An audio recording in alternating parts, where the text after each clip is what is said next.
তাহলে গায়ে আগুন লাগলে আমাদের কি করতে হবে, মুখে হাত দিয়ে মনে করে দিতে হবে। ঠিক আছে, যদি বাসা বাড়িতে যদি দেখেন যে গ্যাসের সিলিন্ডারে বা এতে আগুন, তাহলে ওই যে পদ্ধতি দেখানো হয়েছে আপনারা এটা অ্যাপ্লাই করবেন। যদি বাসা বাড়িতে দেখেন যে সকালবেলা উঠে যে গ্যাসের গন্ধ রান্না করতে গিয়ে, তাহলে কখনো গ্যাসের তাহলে কিন্তু আগুন জ্বলে যাবে। দরজা জানলা সব অবশ্যই খুলে দিবেন, আগে দরজা জানলা খুলে নেবেন। যদি গ্যাসও থাকে তাহলে রেস্টুরেন্ট গ্যাসগুলো চলে যাবে, চলে গেলে আপনাদের কি হবে, তখন কোনো দুর্ঘটনা বা অ্যাক্সিডেন্ট হবে না।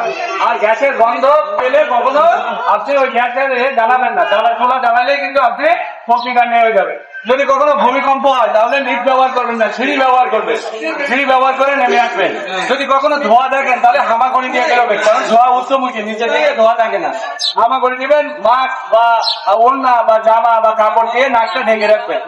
এটা হলো মোটামুটি একটা আপনাদের টিপ। আর এই বলে আমি আমার সংক্ষিপ্ত বক্তব্য শেষ করছি।